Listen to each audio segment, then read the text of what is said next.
Здравствуйте, друзья! Сегодня второй день лайв-трансляции по ремонту холодильника.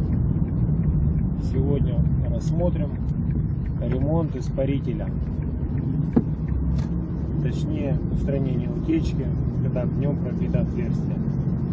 Итак, начинаем.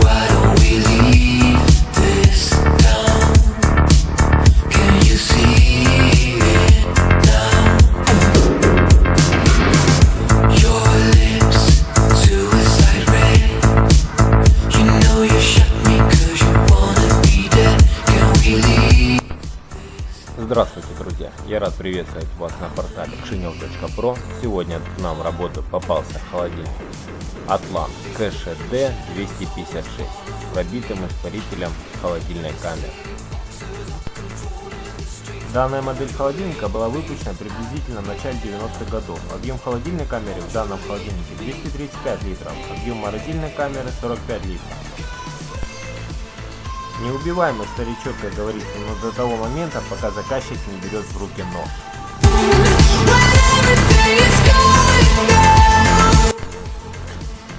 Для устранения утечки в холодильной камере мы используем герметизирующий карандаш Laco L11575. Он эффективно и просто заклеивает маленькие отверстия, проколы, трещины. Незаменим при ремонте испарителей конденсаторов трубопроводов. Главным преимуществом герметизирующего карандаша является то, что он одновременно плавится и заклеивает места утечки. За 1,5 минуты прочно и надежно герметизирует. Отремонтированная система сразу готова к работе, пригоден для всех холодильных систем. Поверхность вокруг места утечки должна быть тщательно зачищена и обезжирена растворителем, чтобы никакого масла из системы не было на испарителе. Прогревать поверхность испарителя на расстоянии 10-20 см пропановой горелкой. При помощи пропановой горелки нужно довести температуру поверхности испарителя до 120-140 градусов. Нанести на нагретую поверхность карандаш. Толщина слоя должна быть 1-1,5 мм. Важно! Никогда не направляйте пламя прямо на карандаш. После того, как вы нанесли расплавившийся карандаш на место утечки, в течение нескольких секунд нагревайте заклеенное место, стараясь не обуглить клей пламени.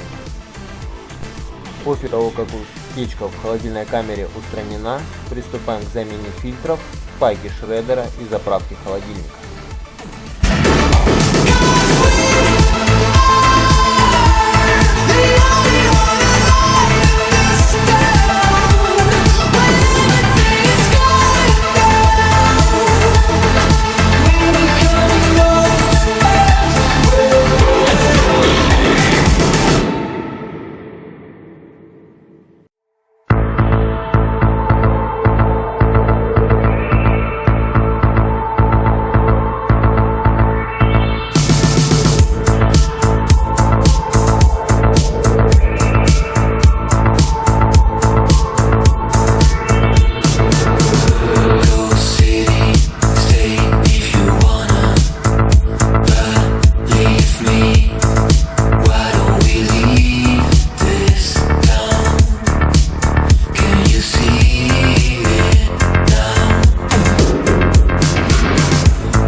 общем-то, на этом ремонт холодильника закончен. Кому видео было полезно, палец вверх, ставьте лайки, подписывайтесь на канал.